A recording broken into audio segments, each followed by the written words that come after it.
Halo guys, welcome back to Areco Channel. Sekarang Are akan membahas 5 tips membuat kue tanpa oven dan mixer. Tapi sebelum lanjut, jangan lupa untuk klik tombol like dan subscribe ya guys ya.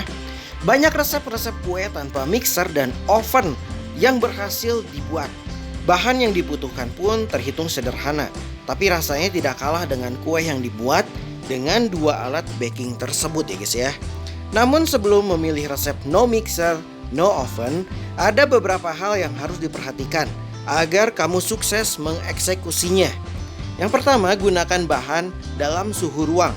Sebagian besar resep kue, terutama yang teksturnya mengembang, pasti membutuhkan bahan bersuhu ruang ya guys ya.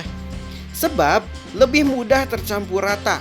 Adonan yang dibuat dengan bahan bersuhu ruang ini nantinya tidak akan kaget saat dimasukkan dalam pemanas karena perbedaan suhu yang drastis. Alhasil kue bisa terhindar dari tekstur bantat atau mengempis.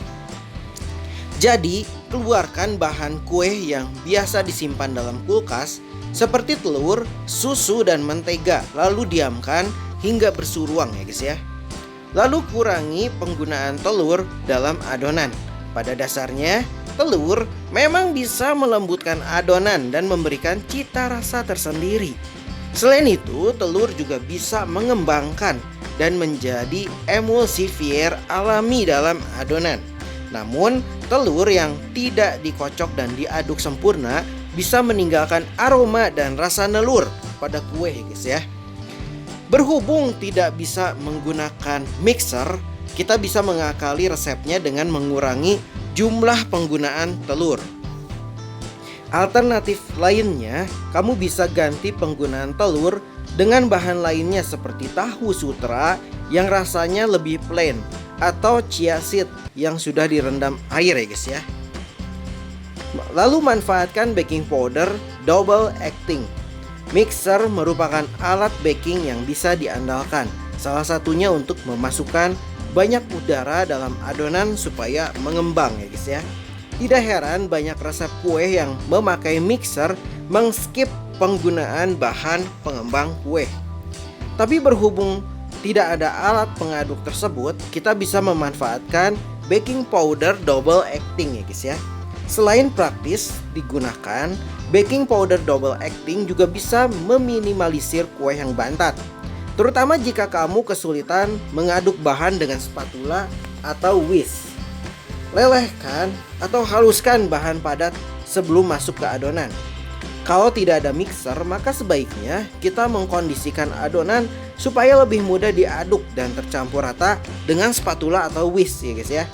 Selain mengayak bahan kering, kamu juga bisa melelehkan atau menghaluskan bahan bertekstur padat seperti mentega, coklat masak, dan sebagainya terlebih dahulu. Lelehkan mentega dan coklat masak bisa ditim ya guys ya. Sedangkan menghaluskan bahan tambahan seperti pisang bisa dilumatkan dengan garpu atau spatula. Pastikan panci kukus atau wajan bersuhu panas. Sama seperti memanggang dengan oven, panci kukus yang akan digunakan untuk adonan kue pun harus bersuhu panas. Idealnya ketika kita buka penutup panci, uap panas akan mengebul keluar dari panci tersebut. Caranya, isi panci dengan air kurang lebih 3/4 tingginya. Maksudnya 2/3 tingginya ya guys ya. Panaskan dengan api sedang dan tutup panci hingga airnya mendidih. Bila sudah waktunya memasukkan adonan ke dalam panci, kecilkan sedikit api kompor supaya air didihnya tidak meletup-letup karena terlalu panas dan membuat kuehnya justru bergelombang dan mudah kempis nantinya ya guys ya. Selain panci kukus, beberapa kue juga bisa dibuat dengan wajan, baik yang berbentuk cetakan atau lingkaran. Untuk alat satu ini, sesuaikan suhu panasnya dengan yang diminta resep ya guys ya. Namun yang pasti pakai api kecil atau sedang selama memanggang kue supaya permukaan dasarnya tidak lekas gosong ya guys ya. Oke guys, sekian saja info dari Areco Channel. Semoga info ini bermanfaat untuk semuanya. Dan jangan lupa untuk klik tombol like dan subscribe ya guys ya. Dan see you, bye bye.